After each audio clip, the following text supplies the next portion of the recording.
podcast. Tonight, we're celebrating 8 years of Rebel Scum podcast. This is the tale of two galactic scoundrels talking, ranking, listing, and laughing all about Star Wars. Support the show by joining our Patreon. And don't forget to like and subscribe to stay up to date with all the latest videos. Now, here are your hosts, Brock and James. You are always scum. Rebel scum. Thank you, Aaron, for the new recording. I was tricked. That sounded like the old one. Boom! Rebel Scum podcast. 8 years, baby. I'm Brock. I'm James. 8 years. I can't get it right. Wow. It's okay. Let's do more. Eight more years and we'll figure it out. Rebel Scum podcast, the podcast where we talk about Star Wars because nobody else talks about Star Wars. Not one person. Just us two white guys talking about Star Wars. Yeah. Annoying our wives. Every time, so my wife watches television, as most people do. And everything she watches, there's a Star Wars reference. Always. Like, it's not like overtly, but it's like she'll watch like she watches like the one of those housewives shows. She watched the housewife show, and they'll be like, "Oh, you're like Yoda, so why?" So she goes, "I can't get away from this." And she always loses everything she watches. It's like you would never think it was Star Wars, but there it is, and it's because we've been doing this podcast. It's just a like magnetic field that we put off. I'm just saying, launch it now. Desperate Housewives of Hosni and Prime. It writes itself. Perfect. They'll be like, that's in Florida somewhere. I'm like, sure, it's all in Florida or California, I guess. I think they're all over. Have you learned anything in these 8 years? We were prepared for COVID because we were. It's crazy how I've moved to the woods. You've moved. You've gotten married, and I've had a child since we've started doing this. We've had. And Andrew is still Andrew. Speaking of it, oh no! Boom! Boo! Still me. Nothing much has changed. Still Dre. We have Andrea. We have some other friends of the show as well coming on. Executive producer Heidi is here. Woo! Hi, Heidi. And I heard an anti-Disney fanatic. Disney Desi is here. Whoa. Hello there. Hello. It's weird. I'm commenting in the chat, but I'm also here. I know. Double duty. Fantastic. I was going to read what you wrote, and then he mentioned Brock's or Andrew, so I was like, well, let's just bring everyone in now. Thanks, everybody, for joining us on the episode 330. Wow. Which I think is only like 3 years worth of shows. We missed a few weeks in between, but we have a lot of videos on the channel. It's been a wild 8 years, but we're not going to dwell on that. But in those 8 years, Andrew, did you ever think? No, we're going to talk about the Acolyte because it's been 2 weeks. We're 2 weeks removed from the Acolyte show, and episode 6 or 5. Or 6 was absolutely hated by Heidi and Desi. They hated that episode with a passion. They said this is the worst thing we've ever seen. We have it on record. Andrew hated every part of the show because he hates anything led by a woman, especially Mrs. Fields' cookies. Can't stand it. And Brock, you were very optimistic about this show. Actually, I know the answer for Brock, but has anyone rewatched The Acolyte since? Not yet. No. Oh, yeah, I just the entire thing. And you watched it all at once. Yeah. It's I don't like agreeing with James because he's just bad news. But like I think it's a slightly better show when you watch it all at once. Like, don't get me wrong, like it was still enjoyable to watch episodic, but I was like, there's things I forgot, but when it's all put together, I'm like, oh right, yeah. So like either that or I'm getting old. I don't know. I'm not. So both could be true. Yeah. Well, that's my thing is I love the weekly rollouts, but they're not I feel like since season 2 of Mandalorian, they haven't been weekly shows. They've been like Heidi. I know you. The Mandalorian season 3 is a prime example of that was just a movie spread out into 8 parts or whatever it was. And maybe Andor is. We can leave Andor out of this, but I feel like they just haven't. They haven't done the weekly. They're like because they want you to come back every week. So I think they're really trying to get like hooking you too much, and I don't think the hooks are necessarily working as effectively as they think they are. I mean, it's a binge watch show spread out during like every week, and it just. I think going back and watching it all at once, it's a lot better. I did that with my sister. I'm going to wait until we have a girls' weekend, and that's why I'm waiting to watch it again with her. And she even says the same thing. These shows are so much better when you watch them all at once, and that's just how it's written. We live in a world where everything gets dropped at once, and that's how, like I said, the show was written. But they're still doing that every episode, every week, and I think if it had all been at once, it would have people would have liked it more. I thought it was a very good show. I think it's automatically going to get hate because there's people who are just going to hate that Disney has Star Wars. It's funny because a lot of the people who hate Reylo, they have the attitude of, well, if I can't have it, no one can, and that's kind of the same. Same romance there, you know. The antagonist obsessed with the protagonist, and that's how a lot of fans feel about Star Wars. Yeah, there's definitely that group that's never gonna like anything that Disney does with Star. Their minds have been made up for years already. You know, like since The Last Jedi came out, they've been like Disney can't do anything. Which is funny because when Disney bought Lucasfilm, my reaction was the complete opposite. Like I was very positive on it. I said this is gonna be great. I think they've had hits and they've had misses. I don't know if anything has been god awful. Like people want to say the Acolyte really, and I think Boba Fett, Acolyte, and Rise of Skywalker. Desi, you can stay out of this conversation. But people can say like those ones can say they're god awful. But I don't know if they are. I think maybe they just like obviously Book of Boba Fett. I'm not gonna defend it anymore. We all know that I love it.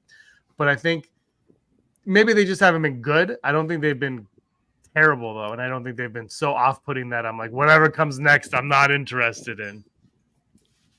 I think it just all suffers from like Empire Strikes Back syndrome. I mean, I know the original Star Wars is a perfect film in this type of genre, but like Empire Strikes Back set this precedent that you have to be blown out of your seat when you're watching something. And I think, James, you sent me an article about like just people, like how people watch content now. It's like in a world of like, you know, House of the Dragon, I don't know, is this Succession one of those shows that's like, oh my gosh. I mean, I felt emotions for the 5th episode of X-Men 97, and it's a cartoon. Like, I'm not saying it's a bad thing, but it's like it just seems like audiences are like, I need to be surprised, I need to be shocked. It's like, aren't you shocked enough by the world we live in as it is? It's like, in my opinion, like Acolyte had some really cool characters, and my only note for that show is like, I want to spend more time with those characters, and we could have used 2 more episodes, or just say we're gonna make a second season, and I'm like, okay, cool. I'll be waiting here. I don't know. What do you guys think? Andrew's nodding, but before I get to Andrew, they've already said Daredevil, the new Daredevil show. Charlie Cox is like, we're going to shoot season 2 soon. I'm like, how? Like, cool. No Star Wars show has been up. Mandalorian season 2. He's like, already. I'm like, well, that's exciting because now when you watch the first season, you're like, if it ends on a cliffhanger, you know you're getting it. Anyway, Andrew, you were nodding.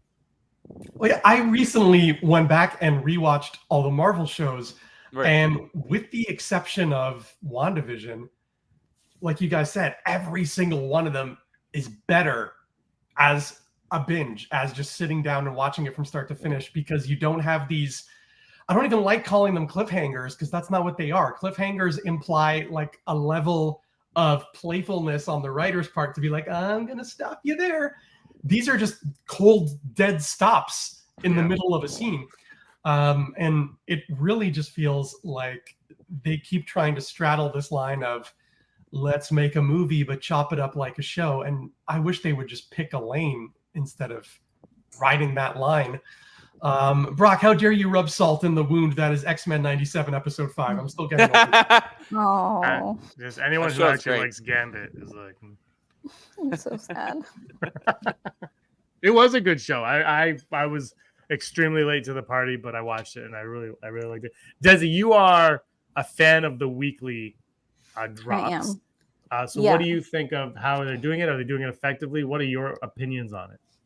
I think that the way they did the Acolyte specifically was they tried to set up a mystery with every single episode, and then they had to pay it off the very next episode, which I think was maybe to the detriment of their storytelling. I think that if they told a more, I don't know, chronological storyline than trying to be like, ooh, what did the Jedi do? Then it would have been a better overall storytelling. I still enjoyed the show completely. Episodes 5 and 8, I think, were amazing. I still loved episode 6, despite what James says. But it's like the first episode, why is she killing all the Jedi? The second episode, oh, who's that guy at the end with the red lightsaber? The third episode, oh, what happened to all those witches? Like, we don't need a mystery at the end of every single episode. Just try to tell a good, cohesive story instead of just trying to set up the mysteries. There was too much. Sorry, go on. Like, did we need to have that? Oh, did Osha kill all these people? We could tell. Like, the first thing I said when we met Osha was, oh, it's not her. She probably has a twin, and the twin's the one who's doing all the murders. That didn't need to be a mystery, in my opinion. Mm-hmm. Yeah, absolutely agree. I think, and to the point about cliffhangers, I think episode 4, when it ended with the stranger, as they call him, coming down, floating down, and then Jackie's like, what is it? It was really cool. Like, that was like a cool moment. But then it just stops. And I think Brock and I talked about it, where it's like it was so unfair to the audience, to us watching it, because we watched 30 minutes of the show, and I actually kind of enjoyed that episode. But nothing happened. But that's the kind of TV I like. We all know that. But nothing happened in that episode. It's just a bunch of talking, and then the payoff is coming for, like, we just went through all of this talking. The payoff comes, they're like, nah, not this week. And it's like, that's not a cliffhanger. That's just kind of like cutting it short, like Andrew said. Like, it reminds me of the first 2 episodes of Mandalorian season 3. Just stop, like, they're like, just stop flat, and then Ahsoka episode 1 or 2. It just ends. You're like, what happened? There's like, they're not telling full complete stories because they want our subscriptions to keep going into the next week and next week and next week. Because if we watch it all at once, we're all going to cancel our Disney Plus. Obviously, Brock, Desi, YouTube for sure will cancel. But that's why they're doing it, right? Is because they want everybody to stick around. And You're right. I don't know if that's working to their benefit all the time. Except I know people who they won't watch the show until the entire series is dropped and then just watch it all at once. And I think the numbers might have been down for that reason. This guy I work with, I said, what did you think of the last episode? And he's like, I know it was a good episode, but I was disappointed because there were so many unanswered questions, and I'm afraid we're not going to get a season 2. And that's I thought it was a great episode, but I'm worried we're not going to get a season 2. Same here. Yeah, I agree. If they get to that point where they end it on a very more to come kind of tone, which they did, but then they don't come out right away and say season 2 is in development, ooh, that's worrying. And at that point, don't tell that kind of story. If you don't have faith, you can keep telling that kind of story. But I think I heard that what's her name? The producer. She Leslie. she wanted to do an Asajj Ventress story, and Disney said no, and they told her to do the Acolyte instead. So I guess that was her thing. She wanted to do a live action of Asajj Ventress, and instead they told her the only thing they were going to do was the Acolyte, but she was welcome to do that. So maybe her heart wasn't into the story as much as it should have been. I mean, I still think it was a great story to tell, but I'm not sure this was a story she wanted to tell. So maybe she just didn't know how to do it. And I guess she's a huge EU fan, and she did actually put in a lot of EU Easter eggs that maybe some fans didn't get, which is interesting because the fans who don't know the EU get angry. That It's so true. that's going in a way they don't think makes sense, but then the fans of the EU get mad because it's all been retconned. Not like George Lucas hasn't retconned Star Wars from the very beginning. So I don't think he ever has. No. Never. I think part of the problem though with the Acolyte, and I don't think it's going to get a season 2, is because it cost $180 million to make. And Andor cost $200 and something million to make.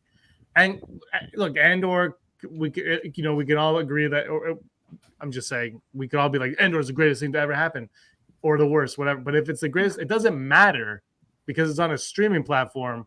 And I don't think Andor got people to subscribe to Disney Plus just for Andor. It doesn't seem like it was that kind of show. Like the hype didn't seem up for it. Acolyte, I could like that first poster when that came out. I'm like, okay, maybe there's some fans who lost the interest in Star Wars might be interested in it.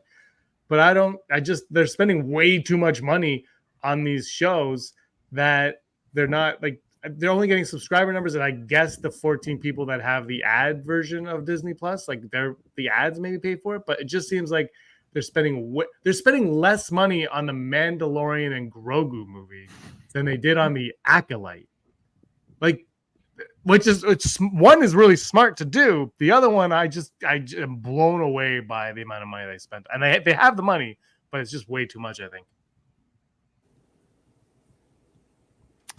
Yeah, I don't. Yeah, it is strange. Like maybe that beach is like really expensive to shoot at, because like where else were they in real places? Just like that shore and the cave, right? Like I feel like everything else was a set. No, or am I wrong? I think there was a lot of locations. They blue screened a lot though. Oh, okay, gotcha. The mountains that they were walking up to go find where Glenakwa was, that was real. I mean, Disney's got the money at this point. They could literally just build a whole planet to film Star Wars on. Could you imagine? I'm in. That's literally the premise of Secret War, actually. Spoilers. I'm surprised they've never used Batu as an actual set for anything before. Yeah. And because you could get the fans to pay for it. Sorry. It does show up in Young Jedi Adventures, but that's animated. It's not even I on will location. watch Young Jedi Adventures. Keep telling it. When you have kids, you'll watch a lot of Young Jedi Adventures, I'm sure. 40-year-old man boy. It's fine. Who loves watching cartoons. Anyway, sorry. No. They have to figure out the cost. That's an issue. Like I don't know if you guys heard, but apparently the rumor is right now about Skeleton Crew, which is supposed to come out in November or December, sometime around there, that apparently Lucasfilm is not happy with Skeleton Crew. They're not happy with it. And I tweeted out, so it'll be good. Because I don't understand what they cannot like about it. How can you make something and not understand it? I can't figure that out too. And they got Phil Tippett back to do some of the work on it. And it's weird that we haven't seen anything from Skeleton Crew, so maybe they aren't happy with it. I think they showed it at a celebration, which I wasn't at. Some of it, like clips and stuff, but I don't know what. I don't know how you can not be happy with something when you have all that. Like you're throwing money at stuff. Just do reshoots. Yeah. The new Captain America movie, wasn't it reshot 1,400 times? Like they've been shooting that since 1987, I think. I just think they're getting squeamish and scared because they were supposed to be a solo too, and that's been done. Actually, the UK is going to release the entire Star Wars film catalog, and that's the one movie they're not showing. We have Dale in the chat. Young Jedi Adventures can't keep my attention. How does it keep kids' attention? Desi, that's directed at you because I haven't watched it with my daughter yet. Because Nubs is cute, and that's the only reason why. They see Nubs, they're like, oh, look at him, he's cute. Oh, they have lightsabers. I have a 4 and a 5-year-old. They don't need a lot to keep them happy. They see lightsabers, they see cute little blue guy, they're happy. Ditto. Yeah. Andrew's like, I own it on Blu-ray. I have Young Jedi Adventures on Blu-ray. They finally released Mandalorian on physical. Andor 2, I want to say. Andor and Mandalorian season 1 and 2. I don't know if they're available anywhere. I know Andrew's a big physical media guy. Do you think that is the future of where they're going with these things? Should they put them on physical? Does it make sense to have these on physical if they want you to come back and watch them on Disney? Because if you buy a physical copy of it, why are you going to watch it on Disney? And then their numbers are going to go down. I mean, they would. I don't own any of them, but I would hope that they just fill them with special features, right? Like fill them with special features, make them worth the double dip, and not the same features that they already put on Disney Plus either. Like make exclusive stuff for it so that people will feel like they're missing out. That's how you get people to buy it. And so many Netflix shows too are like in the same boat where fans are like, here's our money, give us this show on disc, and Netflix is like, no. So I don't know what they want or have planned, but it's clearly not what I want. They put Orange is the New Black season 1 on Blu-ray. Yeah. Maybe they'll bring back the Disney Vault. Oh, the vault. Get it now before it goes into the vault. Yeah, you remember being tricked by that? I'm like, you're never going to see it again. Yeah, that was evil. Mom, I was like, Mom, I'm going on my bike. I've got $25 in my pocket. I got to run down to the store and I got to buy a Goofy movie today or it's gone. The Great Mouse Detective is going into the vault next November. We got to go get one. It went in the vault. Then it was like $75 for a VHS copy. Yeah. But they had cool cases back then. I think we can all agree old school Disney VHS cases were the cream of the crop. Yeah, nothing like a good clamshell. I still have my Little Mermaid VHS because I believe it's worth some money now. Yeah, I have that too. It's got the is that the penis one? Wow, Andrew. Wow. Kids are watching for Nubs and we're 8 years old. We can say what we want now. Yeah, it's like once you heard about that, it's like, and you looked at it, you're like, oh, there it is. And you can't unsee it anymore. It's like that VHS case is tainted greatly. I don't know if it might be worth anything. My sisters watched the heck out of that movie as kids, though, so it's probably all. But the case, I think, is in mint condition. So it's on the cover, you're saying? Oh, there it is. I see it. Top left, yeah. I didn't even search anything. I just said Little Mermaid VHS Are you talking cover. about the castle or the bishop? The castle. Oh, that's in the movie.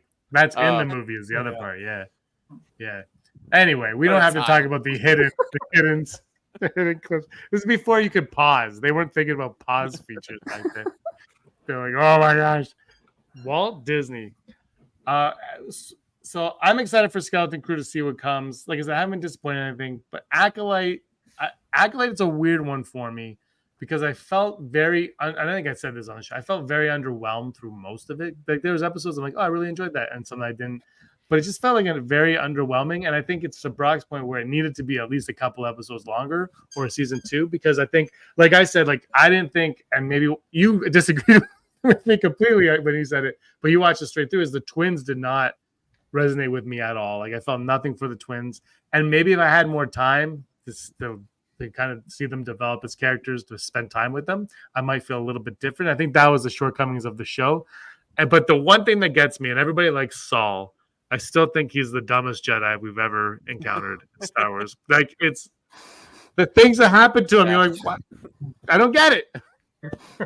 It's kind of like they were writing his character as the episodes were going and they forgot what happened. Yeah, as you pointed out, it's like, he's like, well, I'm trying to do well. But it's like, this is your fault. Like, it's like... This is all your fault. And he's like, okay. It's like, of course he's going to kill you. You ruined her life. He almost came off as like a pedophile. Yeah.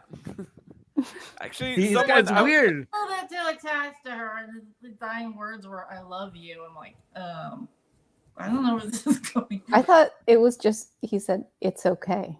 Yeah. I don't remember. No, I said I love, and she was. Was that the delivery you gave too? I I love. just Brock. Oh, sorry. I was just gonna say I heard a review from someone that didn't like this, and it's like this really pushes the idea that like Jedis just create child soldiers. Like I'm like, yeah, this really does. It's just like we're plucking you from your families and we're But making they you do. like I don't know, it's just like Like, in the way they depict it here, like yeah, sorry. that wasn't breaking any canon. It wasn't No. breaking any lore. We saw Yoda training younglings. When they took Anakin away from his mother, they thought he was too old. Obviously, they do, in fact, take children and train them to be soldiers. I don't see how this is a surprise. Yeah, I know. I was the same. I think the Because problem. the Sith do that. That's what the Sith do. So that's kind of like. Yeah, But maybe the Jedi have permission. I don't. It's and it goes along with the storyline of like it's like you have to like get rid of the what's the word, attachment, right? But like, and if you're older you might not have it, and it works with the Anakin storyline, which is like I think I said this before, like the whole Chimere monologue in episode 5 when he's just like, oh, you Jedi are so tiresome, and it's just like I'm not saying it verbatim, but like that's a great monologue of just sort of like the state of Star Wars, where you're like you've kind of written yourself into a corner where you kind of can't do things. Like if he's a Sith or not, he's just sort of like, who cares? Like I'm the bad guy. I use the Force. Let's go. And like if anything, the rule that abides, like if you kill another Jedi and take their or whatever, or if you take their kyber, it turns red. I'm like, cool. That's the rule that we'll abide by. I'm just an evil dude, or not even evil, like it's like morally ambiguous if you want to really get tight into that. So it's like, and it's also like a commentary on like, hey fans, calm down. Let's just have fun. Which I think this show is trying. Sorry, go ahead, Daddy. No, just saying, like, people were complaining about the kyber crystal bleeding, and it's like, oh, the comics like take hours. Oh yeah.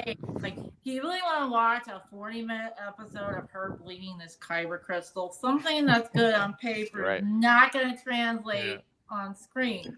So yeah, you had to do it quickly like that. I thought it looked cool when she was everything.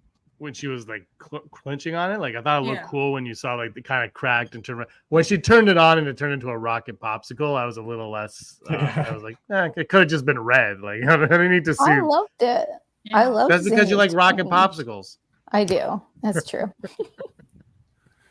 Which I think if we're But being no, but like, but that's we have differing opinions. I'm just Yeah, saying, exactly. like, it's whatever. Yeah. like But if I'm gonna.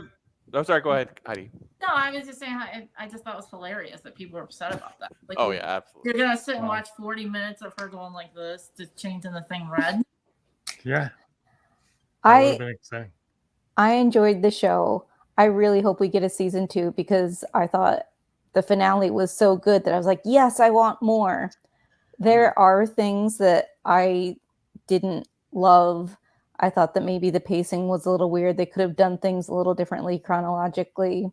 I definitely did not love the singing witches. But the things that the internet complains about, I'm like, what? I still didn't see that. Where is it again? In the credits? You were. I think you were thankfully on vacation. You But, were like, like on. Is so it you in picked an the best episode? week. Yeah, it's Kiati Mondays. Hey, what are you talking about? I don't know. I don't know what I'm Are saying. you- Well, Are you- I think the Kiati Monday age is because they Oh, screwed no. up his age. Yeah. No, I was the- talking about. Isn't there like music video or something, or like a There's- song? Oh God, the song. Yeah, you heard Yeah. the song. Pop song. Sorry. Andrew sent me a text saying, I said, how is this episode? Because I wasn't really liking the episode. I said, does it get better? And he goes, there's a pop song at the end. And I said, LOL in all caps. Because I'm like, oh, Right. Andrew, you're hilarious. And then this song played. And I'm like, what the hell, man? I wish it's like I wish it was funny. I don't see the internet complaining about that the way I hear them complaining about Kiarimundi's birthday or Plagueis's birthday. And we which, joked about Plagueis, and after that, remember, we joked about how people are gonna be like, like the things people complain about, I think, are ridiculous. There are actual things that I think are valid that weren't great about this show, but the things people like, the hills they want to die on, make no sense to me. Well, yeah, because there's. Sorry, Heidi, go on. No, the one thing I posted on Twitter, you know, they talk about Jedi don't attack unless they're being attacked. I guess there's an explanation for why when Obi-Wan had 2 times to get rid of Space Hitler, he didn't, because Vader was injured and defenseless, so Obi-Wan couldn't attack him. But if you watch A New Hope, I mean, Obi-Wan cut some guy's arm off for trash talking Luke. So where does this come True. Well, 40 years of rewrites and rights and just making things up as you go along.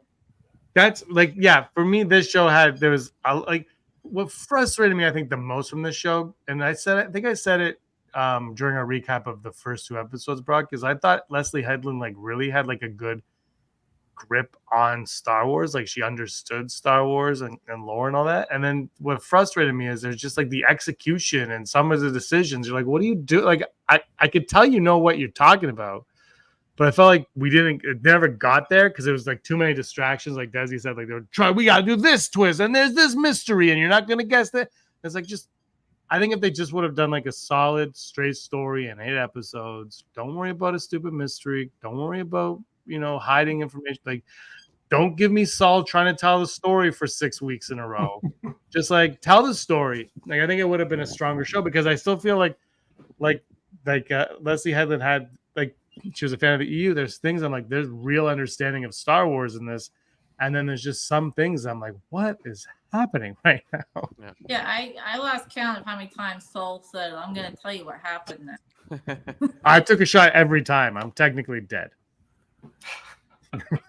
I think it's like if we want to be hypercritical, like it's kind of hard to nail down what this show is about because there's a lot of cool things happening, like things that I would love to see more of. But it's like, is it a show that's introducing the non-readers to High Republic?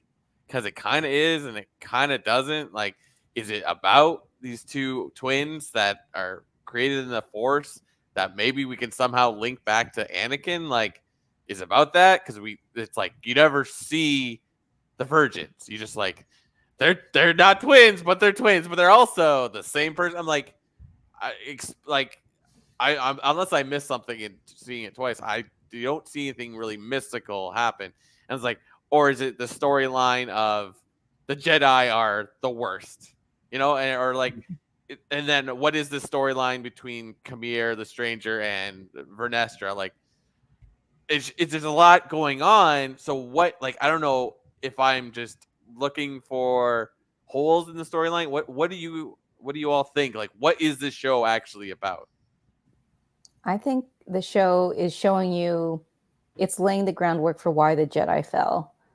The mistakes they made, their arrogance, all of that, laying the groundwork for why by the time we get to the prequels, they aren't as powerful as in the High Republic, and why they ultimately, went bye-bye. Yeah, exactly. This really feels like it's the precursor to the Jedi being so flawed that they kind of got hoisted by their own petard in a sense. And the fact that Plagueis is supposed to be playing a part in this, it just kind of goes to show how his legacy, being Palpatine, is the one that drives the final nail in the coffin for them. So it really feels like generationally, the fall of the Jedi kind of begins here. Yeah. All right, Heidi. No, I was just gonna say I don't even think I didn't like the series. I mean, we're always gonna nitpick about little things. I just think if it had just been dropped all at once, I think it would have flowed better. Like episode 6 was really good, but I don't think I appreciated. I think I appreciated it more on a second viewing than I did on the original viewing, because as good as episode 6 was, we had to wait a week after seeing episode 5, which was phenomenal. So even though episode 6 was really good, at the time when I first watched it, it was a bit of a letdown. Right. I will say episode But 6 is the one that I have rewatched the scenes of the most. Wow. But that's because I'm a girl and yeah, but Oh my god. Oh, is she was already watching it with the audio. I had to rewatch it with the audio on. Yeah. That being said, I'm known for not liking this whole Raylo thing, but I could get on board for Ocean and Chimera. I'm like, okay, not because I want to go deep into that relationship. I'm like, yeah, whatever gets Acolyte more play on the internet, let's do it. Well, apparently the original ending, they didn't hold hands. They made out, but then it was decided that they wouldn't be kissing at that point because he had just killed all her friends. So the relationship has to evolve. It's actually supposed to end with them making out, and that's when Plagueis is peering behind the rocks, which goes back to our theory about him being the roommate who hangs out on the couch and watches. Oh my god. This is why I think the show needed more time to see those relationships Yeah. build. It's 'Cause why we I didn't want a get it. season 2. I want a season 2 because I want to see how Chimera and Osha's relationship develops. I want to see how Plagueis, is involved. Is he involved? Is he just lurking in the shadows? Is he, Chimera's master? I don't know. I want to know all of that. Yeah. My thing is, when this show ended, I was like, this is where I thought the show was going to start. Like when we were all told what the Acolyte was, I felt like this was kind of where it was. It was like these dark side users doing stuff. And so that's why I'm kind of like, all right, give me a season 2 now, because now you're going to tell the story that I thought we're getting, and I'm really interested in that. So let's see it. And it's like more of the Fall of the Jedi. The only thing I would say is keep Ki-Adi-Mundi out of it. I would honestly, I would never bring that character back into anything Star Wars ever again. Because honestly, nobody cares about Ki-Adi-Mundi except for that stupid meme. He's just a meme.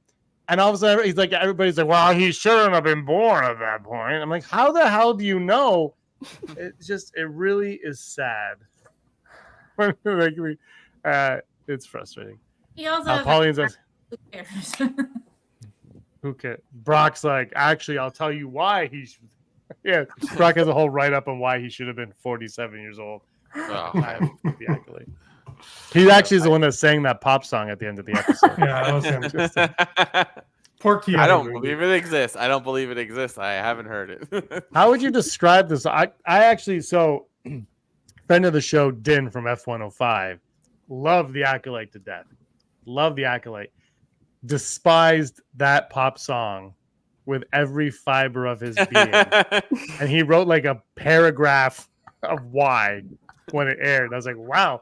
And then he went back and they play again. I think that song plays in the finale, the last episode too, during like halfway through the credits. The song comes on. I think it does, because why not? I did not wait long enough for that. No. I like that they're like, you guys all like the song. Here's the YouTube video for it. It was like, no, just we'll keep this as far away from you as possible. Brock, I'll send you the link to the YouTube video. It's just like the music in the credits is really good, where it's just like, is there a rationale behind this? Like, there are points like when I'm like, wow, because I'm always looking to see like who was the voice of this character, and nobody exciting, which was a disappointment the entire season.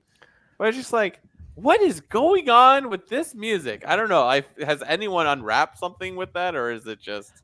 I think too many people were afraid to hear it again to do any unwrapping. Yeah, I mean, I think it was bad. I think the problem with this show is it didn't know if it wanted to be YA or not. And I think that song is because they're like, this is going to be a YA. And then if that makes it, like, if that's what it is, fine.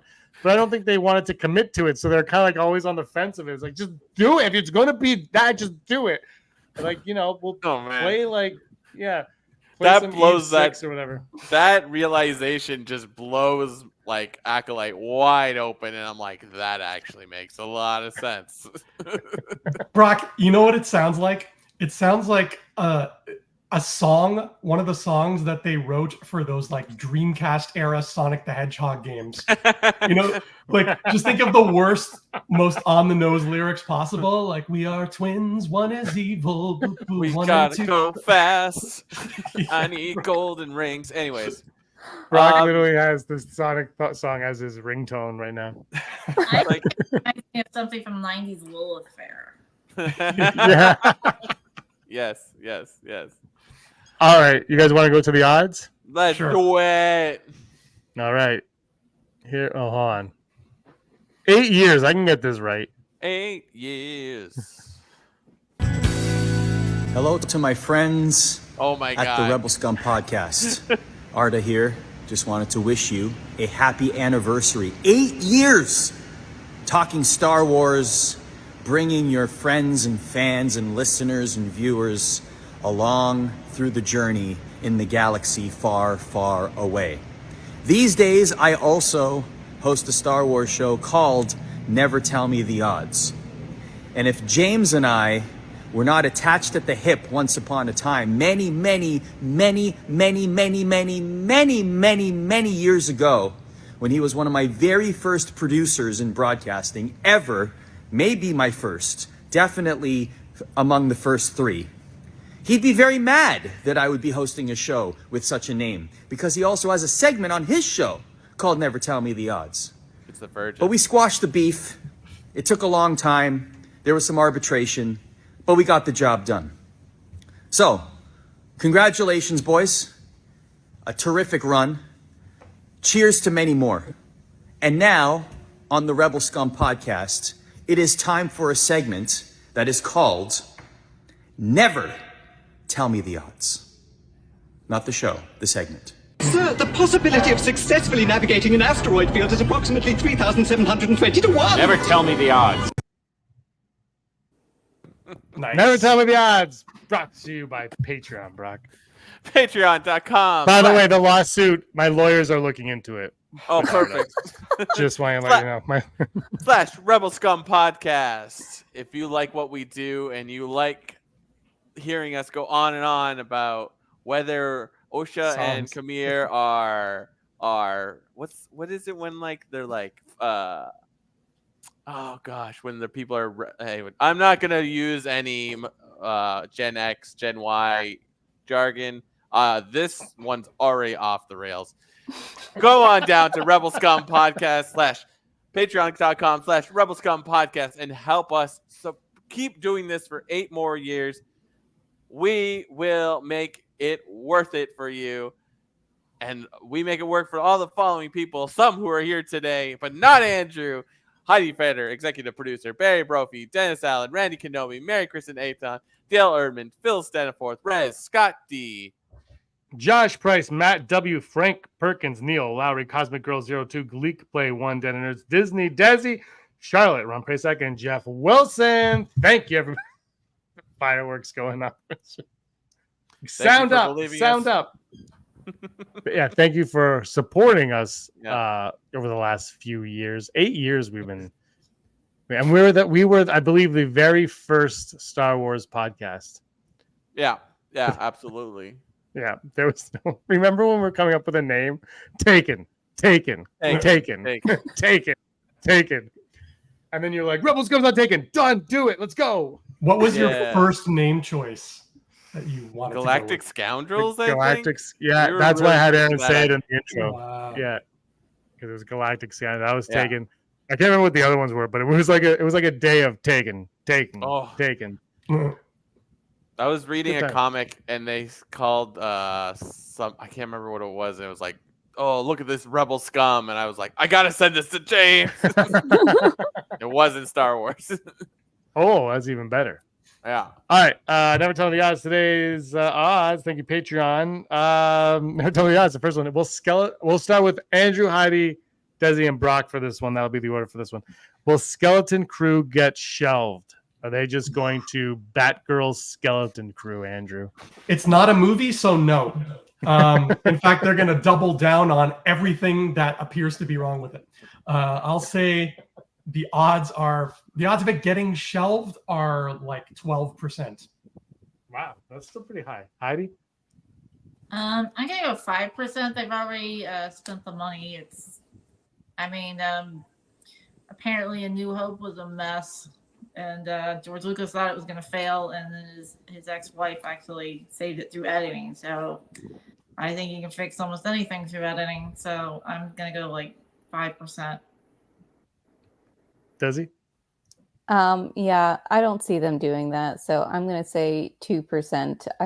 I can't imagine, unless they think that they're going to get some kind of fantastic tax write-off, I don't think they would do it. Brock. That would make me so angry. I know it's not, fans aren't making it happen, but it just reeks of like reanimating Sonic in the movies where I'm like, I don't like that effect. No, just put it out. Like, yeah, you're totally right. Like, just because it's like, I don't know if this is gonna work. You gotta take a chance on something. So I'm gonna go 0% because like, what else are you putting?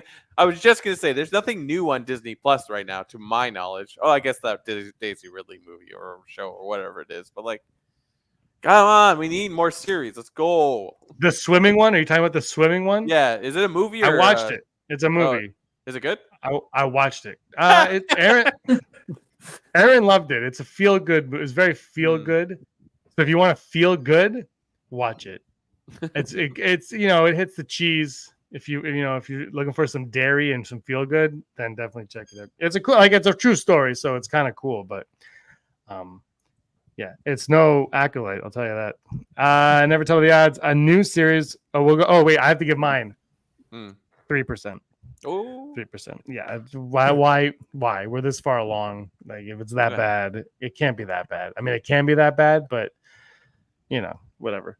We'll go the reverse now. We'll start with me and we'll end with Andrew. New series will be announced. Focus on Darth Plagueis. A series focused on Darth Plagueis. I'm going to go 41% on that. 41%. Going to say low, but you know what? Plagueis might bring in the dough. So do it. I don't think he would, though, but 41%. I just 0%. Like, it's just like, why? I don't know. It's, I'm going to go see that Kraven the Hunter movie, but why are you making a Kraven the Hunter movie? Like, what's happening? It might be great. I don't know. I believe in anything, but it's just like, Plagueis, I don't know. Unless his name is Steve, then I'm in. I'm like, wow. I think we called him Brian the roommate last time. Brian, yes.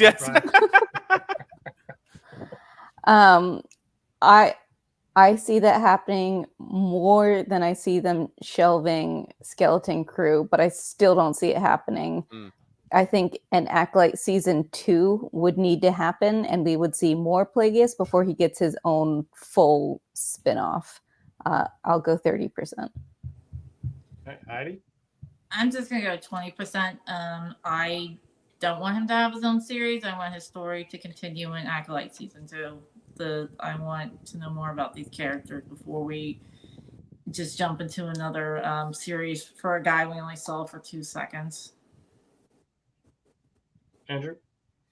I think I'm going along the same lines as you, Desi. I think it'll be something around like 15%. They'll drop a season 2 of Acolyte, and then they'll end it with some kind of scene that says the Book of Plagueis coming next year. And then that'll be what they do moving forward. Or they'll pull just a corporate brand thing and just call it Darth Plagueis : an Acolyte saga, because they're terrified of people not watching stuff. When you said Darth Plagueis : was I the only one who thought you were immediately going to follow that up with The Wise? Oh. I like that better. No, I want to go 100%. But Disney's not going to do that. No, they won't. They wouldn't. Heidi, do you have the next odd in front of you? I remember it, so. Do you want to say it? Because this is from executive producer Heidi. Nice. I know Desi will like this one.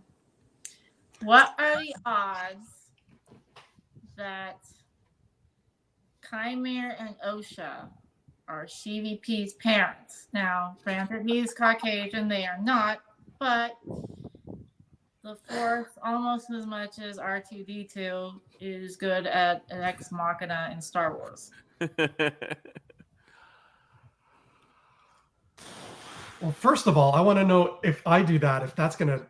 Yeah. Nope, nothing. Nobody's gonna give you that, so you might as well. What if I do it the Gen X, Gen Y way? No. Anyways, whew. Hmm. I know. Sorry, who's gonna go first on this one? Or does it not matter? If you got Doesn't something, go matter. ahead. Yeah, let's go. Brock, you seem like you really want to talk about it. So start As with you. always, like, I'm not a big fan of Palpatine, but I will say that is interesting. I'll be like, because then you could kind of do maybe a story that kind of explains how Rey is a Palpatine. Like, I don't know how, but it just has that vibes of like, oh, I also had kids and they got married and had this my granddaughter. Or whatever. I'm gonna go 35%. I don't know. I am a big fan of Palpatine, I know, but at the same time, I have no interest in meeting his parents. Right? I want to take Palpatine out, have a good time, have a few drinks. But if he says you want to come home and meet my mom and dad, I'll be like, no, I'm good. No, let's just keep this relationship here in the restaurant. That idea to me sounds a little. I feel like if Ki-Adi-Mundi's birthday broke the internet, that would set it on the kind of fire we have not seen in a generation. So I would say 0%. I'm gonna go based on that. I'm gonna go high. I want to see this fire burn. Spite. I'm gonna go 27.5%. I'm opposite of Andrew though. I think I'm like, yeah, I kind of would like to see them be see how we get to SheVP from this point. I don't know if it's too early to get to him. I don't know how old Osha could be either. I know that Chimera Stranger dude, he's old. We don't know how old. So that'll be something that we can see in the season 2. Sure. Desi? Well, I wouldn't typically think that a Black woman and a Filipino man would make a Caucasian baby, but the dark side of the Force is a pathway to abilities many would consider unnatural. What if there's a young Palpatine, like a child Palpatine, but he's still acted by Ian? What's his last name? Like he's just like an old man. And you're like, he's old. He's got a little That's hat with why a he doesn't propeller on look it. like us. Yeah, he's just old. He's old. He's aging backwards through the movies because they're old. Benjamin Button.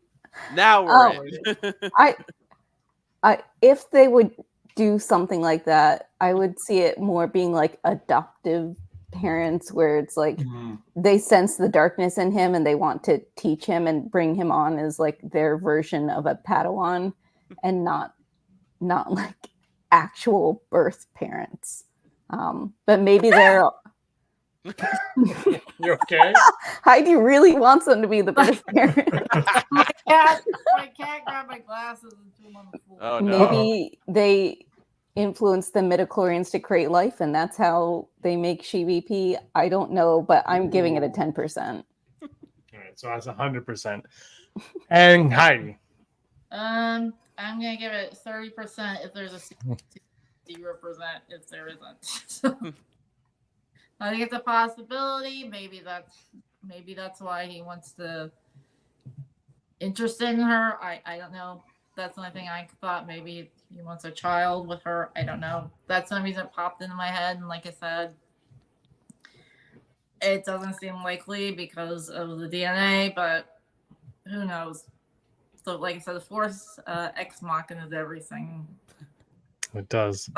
We created a Force power where you could see into the past to explain why Leia has memories of Padme, even though Padme died during childbirth. So, yeah.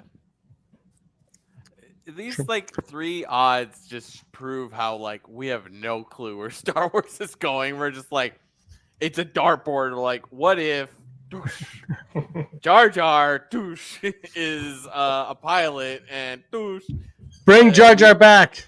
And he lives with Poe. I don't know. Great. Green light. Green light. Perfect. I'll be honest. What if it was? I Heidi? don't think any of my odds have ever come true. So That's the best part about these odds is we don't go back to check them, so no one will ever. Yeah. All right, you want to go to the news, Brock? Let's do it. I got the news. Here we go. It's time for Hollow News. Hollow News. Da-da-da-da-da. Hollow News. Da-da-da-da-da-da-da-da-da-da-da-da. Hollow News. The news you need to know right now. The infamous gold bikini sported by Princess Leia in 1983's Return of the Jedi sold for a whopping $175,000 at auction, and also featured a screen-used Y-wing model selling for $1.55 million. Heritage Auction said the July 24 to 25 Hollywood Entertainment Signature Auction featured a number of Star Wars artifacts, including the Slave Leia bikini, famously worn by Carrie Fisher when she was a prisoner in Jabba's palace. The costume, inspired by Frank Frazetta, was designed by Nilo Rodas Jamero and sculpted by Richard Miller. The auction also included a Y-wing used on screen during the final battle of 1977's Star Wars Episode 4, A New Hope, had to do the Roman numerals. The model, made by Colin Cantwell, was dubbed the TIE Killer because it had a TIE fighter painted on its nose. San Diego was last weekend, and we got some news about Star Wars stories coming up, specifically in the book section that have to do a lot with the Acolyte. It was announced that Star Wars, the Acolyte visual guide by Pablo Hidalgo, will be out March 4th, 2025, and will detail all the awesome new characters, creatures, and technology introduced in the series. And it'll be a nice companion to that is The Art of Star Wars, The Acolyte, Season 1, in brackets, by Kristen Baver. Besides that exciting Season 1, this book will dive into all the designs that went into the series and more. It'll be out next summer. For all you Jecki and Yord fans, Tessa Gratton is writing an untitled YA novel about their exploits, which will be out July 29, 2025. Moving up the Jedi ranks, Justina Ireland. New novel on the way called Star Wars The Acolyte Wayseeker, diving deeper into the past of Ernesto Rowe and Carrie-Anne Moss's Master and Dara, as revealed here as IO9 reported. And Kevin Scott is doing a new comic about the Jedi Master, Star Wars The Acolyte Kelnaka #1, out in September 4th. And of course, we're getting a Ernesto Rowe Black Series sometime this year. I think pre-orders are not, but later this year through Hasbro Pulse.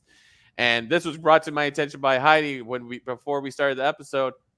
Mandalorian and Grogu is being shot in IMAX, so visually it's going to be sweet. So better save your money for that IMAX ticket. And in our final story, Fan Expo is back again at the Metro Convention Center in downtown Toronto in good old Canada, August 22nd to the 25th. And Star Wars will be presented by many, many people like Tamora Morrison, Bryce Dallas Howard, Ashley Eckstein, Giancarlo Esposito, Alan Tudyk, Emily Swallow, Cameron Monahan, and many, many more. But more importantly, Rebel Scum Podcast will be there yet again. So if you're in the city, I'll be around. Say hello. James won't be there. And this has been your Hollow News. I was gonna save it as a surprise, but yeah, I bought the bikini. I knew it. Don't you love that that's the lead in the story and not the model thing that was sold for $1 million? So I was like, get out of here. You're going to look fantastic in it. Thank you. Yeah. I'm gonna have night. Finally.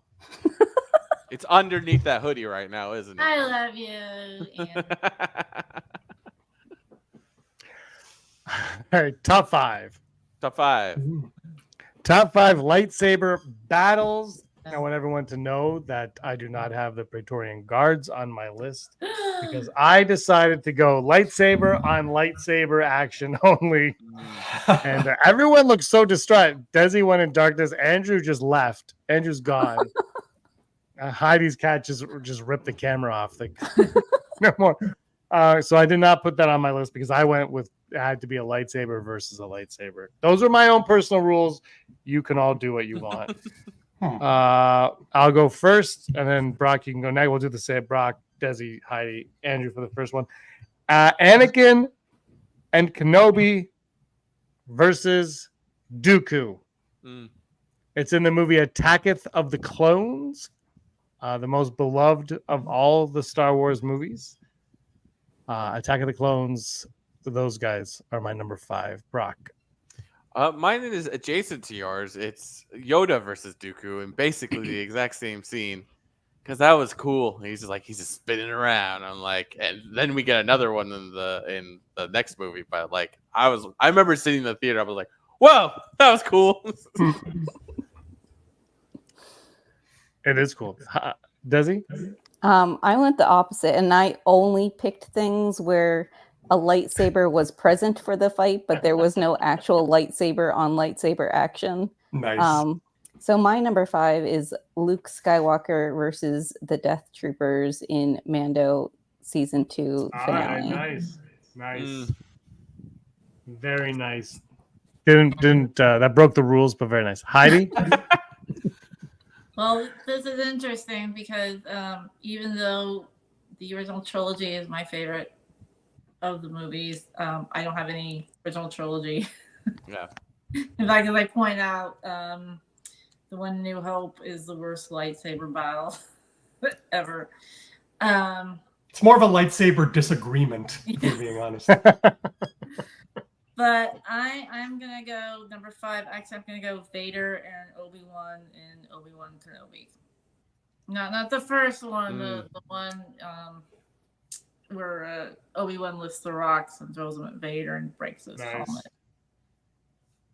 Awesome. Andrew? My number 5 is Yoda versus Dooku. That never fails to put a big old smile on my face. Nerd alert. Number 4, I will do the same order. We'll just do it this way. My number 4 is going to shock everybody. Chimera versus Saul. Chimera versus Saul. I was thinking about it, and it wasn't on the list, and I was like, I'll put it. The reason why is because he's got because he's got the cool like 2 blades that come on, and it goes like this all the time, and I'm like, just keep doing that. I'm a sucker for that. So that was it. Yeah. So that's my number 4, Brock. I was not sure what to put. I'm going to put this as number 4 as well, because I'm like, I want to put something from the newer things, like the new things, like post Mandalorian. And like, I want to maybe say something in Ahsoka, but I'm like, I'm not quite sure. But the Soul Chimera episode 8 battle, which should have been like 5 more minutes. Like the part where they're like crouching tiger, hidden dragon for like, whoa. Like I was like, yeah, do more of that. I don't understand it, but like it looks good. I mean, it's just it's on this list because I'm like, that should have been longer because I was interested. You didn't give me enough, so. Does he? All right. My number 4, I feel like is basic, but it's after Anakin has turned into Vader versus Obi-Wan in Revenge of the Sith. Although after Heidi said that, I kind of did like the one where it was in Obi-Wan Kenobi better because I liked how he hit him in the face and you got to see half Anakin, half Vader. I don't know. Maybe I'll change it to that. I'm changing it. All right. Change. Vader versus Obi-Wan in Obi-Wan. I think it's good to have some of the newer stuff on there. Like because I think some people would be afraid to admit that they like the new stuff more than the older. Like me. Heidi? Well, this is ironic because my number 4 is Obi-Wan versus Vader on Mustafar. Oh, Perfect. Well, it's a great battle. It's like 77 minutes long. It's half the movie. Have you seen that one video where it's this guy? He's like, "Hey guys, it's my birthday, so my girlfriend said I could have whatever I want," and then it cuts to him just saying Anakin's monologue prior to like. He's like, yes, you're my enemy, and she's just reading the Obi-Wan part. It's fantastic. And he's like acting it. Yeah, it's so good. He's like all in, and she's just reading it. Yeah, that's really good. So for that alone, like just for that monologue attached to that fight, it's just like perfect. when they showed Plagueis in the Acolyte, I started freaking. Oh my god! Oh my god! And my husband was like, "What? I don't get it. Who is that?" And I said, "Have you ever heard the tragedy of Darth Plagueis the Wise?" And it was like the highlight of that week for Oh sure. my God. Being I hope able you to- guys had that whole conversation verbatim. and you know, of course, he's like, "No," and I had to say, "I thought not."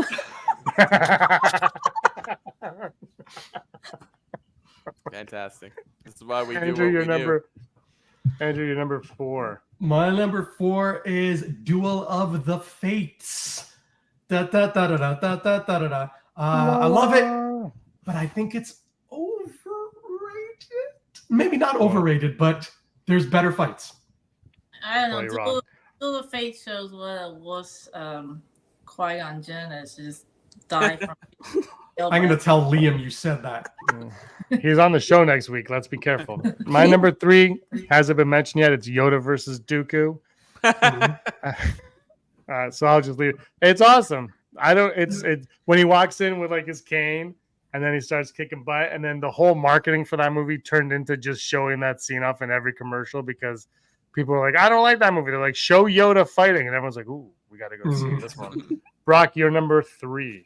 Well, now my number 3 was gonna be the Praetorian Guard battle, but I follow not because of Praetorian Guards, but because I always bring this up. I love watching Rey in comparison to Kylo use a lightsaber, so I'm gonna go their first battle on Murder Planet in Force Awakens, just because I've said this before. I don't know if the other movies did it, but like seeing the light of their lightsaber on their faces just makes me so happy. Ahsoka has tons of it as well, but like I'm gonna go with that one because it's sort of like just the raw energy of like an untrained lightsaber duelist. I don't know.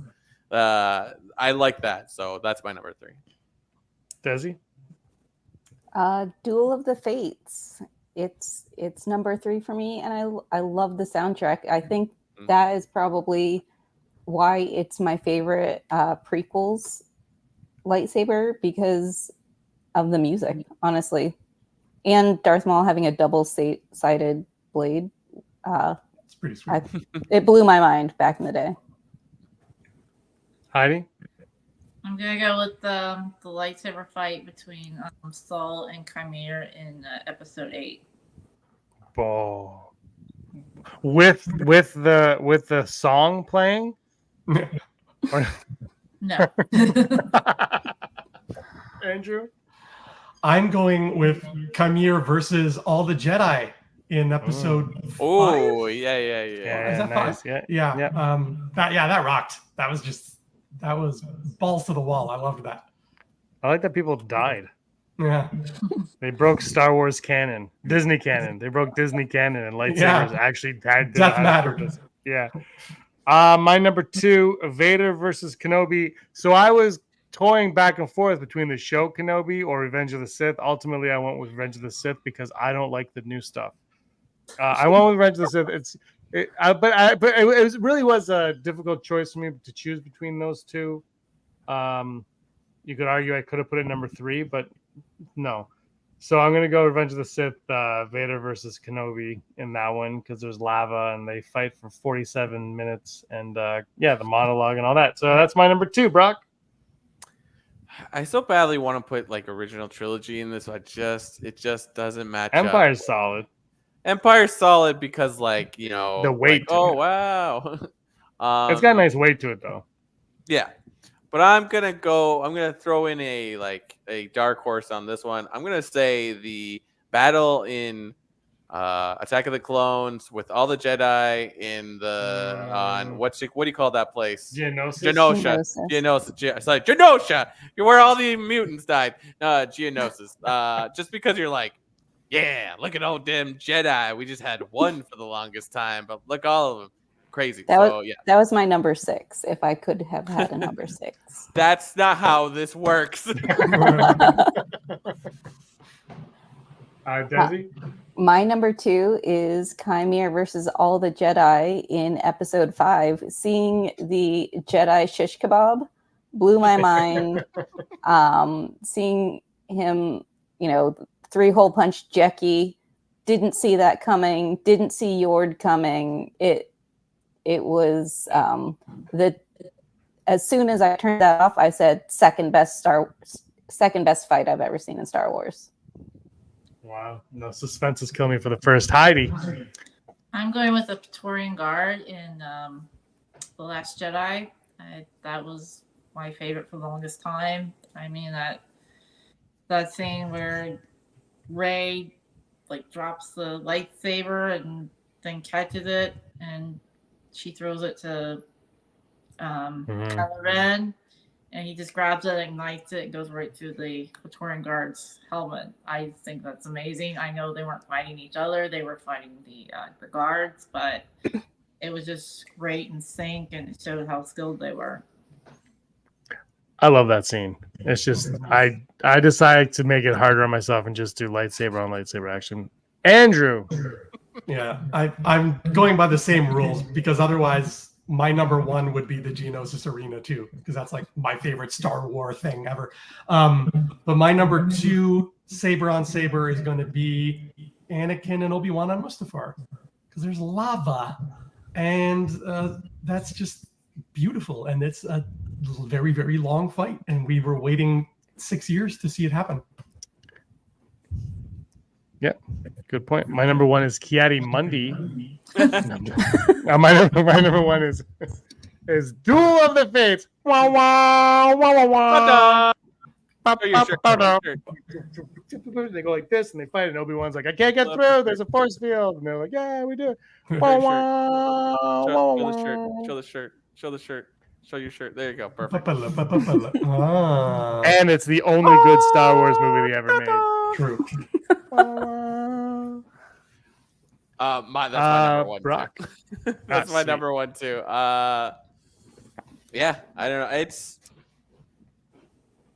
just, I think it's sort of the precursor. Like, obviously, A New Hope is like where it starts, but like I feel like it was a point of like, we can make this look really interesting, and here you go. So it's like, has it been outdone? Perhaps, but then the song is just like, that's good. That's very, very good. So yeah, for that alone, that is my number one. Desi. I did not have the same criteria. Like I said, Luke Skywalker versus the Death Troopers was my number 5. So my number 1 is the Praetorian Guards. I love it. Yeah. When I saw that in the theater, I went nuts. I thought it was amazing. I think if I wasn't a Reylo already by that scene, it solidified it. Yeah. You know what? The one downside I have after all these years, and people said this when it happened, and I was like, is maybe they should have been the Knights of Ren. Yeah. Maybe. I like the way the Praetorian Guards look better. I'm not talking about that. I'm just saying, in the grand schemes of everything that happened, what was the point of the Knights of Ren? The Praetorian Guards do more, and they're in like 4 seconds of a movie. This is what I'm saying. It's like maybe they just should have been the same thing, and we could have called it a day on both. But Heidi.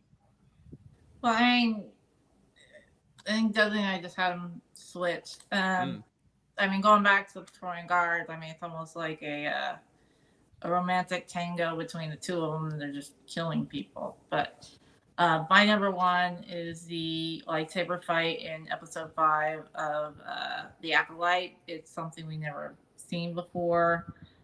Just you weren't expecting, you like, oh well, here are the red shirts, we know they're gonna die, and oh no, wait, Yord and Jackie have red shirts too. I think I made a joke of that in Twitter, but I mean, him putting those 4 the Sith-shaped triangle through her and just breaking Yord's neck. I did not see that coming, and it was just something amazing. It was just something I'd never seen in Star Wars before, and I think you don't have to be shocked by an Easter egg or anything. Not that I didn't like Luke coming back. I think that was great, but you don't have to bring people back to do something in Star Wars you've never done before, and that's why it knocked The Last Jedi lightsaber fight from number 1 to number 2 for me, because like I said, it was just never something we never saw before. I mean, Star Wars can I think after Luke, Star Wars can they can't surprise me, but they can amaze me, and that's what we got with this. Awesome. Fantasia. Heidi, you called the Praetorian scene a tango, and I really want somebody to recut that with tango music now. Please make it happen, community. I am going to go with number one, the throne room duel from Return of the Jedi. That's just always been a big hitter for me. There's a lot of emotion going on there between Luke and Vader, and then it's tense because the whole time the Emperor's just sitting there, and even if Luke beats Vader, he's probably not going to beat him. Like, the Emperor's just going to get up and do something, so it's just nail biting the whole time. Yeah, it was great. I think they rarely miss with lightsaber fights. I know A New Hope, but A New Hope is you can't. It is like 1977. You can't really complain about what they were doing back then. First, what they can. There's a lot of cool stuff. And I can't wait to see what we get in the future of stuff. I hope they don't shy away from lightsaber stuff anymore. I hope they go back to and they're just like, let's just have fun. Like, I hope this Rey movie has some really wicked lightsaber action in it, and especially with training and stuff. Let's see it. It's fun. That's part of what we're here for, and it's a good time. This has been episode 330 of the Rebel Scum podcast. 8 years, Brock. 8 years. Wow. 8 years ago. Wow. We both, I don't know if you remember our very first episode, we had the exact same top 5. Every single one was the exact same. And I was this is meant to be. Yeah, I'm like, we'll be doing this for 8 years. Wow. Well, we were ranking the movies, Andrew, and there was only like 5 of them at the time, so it wasn't really hard. It wasn't hard to do. I think there were 7. There were 7 movies at the time, and we ranked the top 5 movies. That's right. And yeah, I think that's what mean, I've watched me wrong. Yeah. I mean, I found you guys because I just seen The Last Jedi, and I was like a huge high, like a Reylo high, and I was just looking for anything Reylo, and I googled Reylo on YouTube, and it popped up because you just happened to be doing a Reylo episode. So. That's what and we then do. You were angry with our views. I was pro Reylo.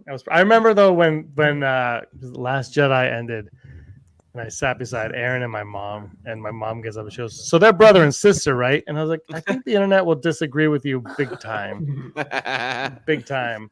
And it was also funny because Aaron didn't see anything really there either, and I was like, "I'm so confused right now." Yeah, the only person who was like Reylo was Josh at the Dead of Nerds. He called me. We had an 11-minute phone call, and it cost me $35. From Philly? Wow. Yeah, $35. I was like, never call me again. But yeah,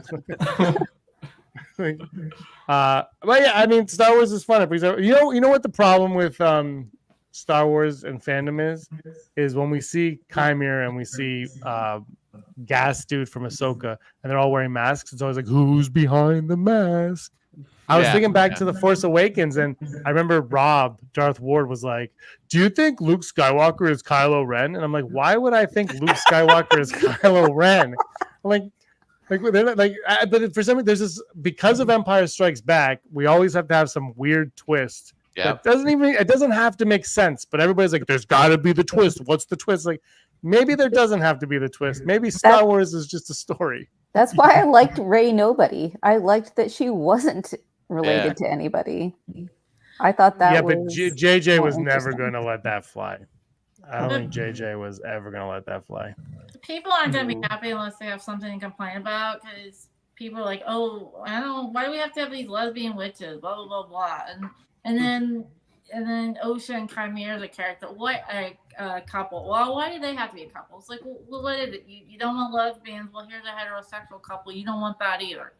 Wait, I think they just wanted to die and bury it, and then they can whine there's no more Star Wars again. So. Yeah, they want to hate it before it even begins.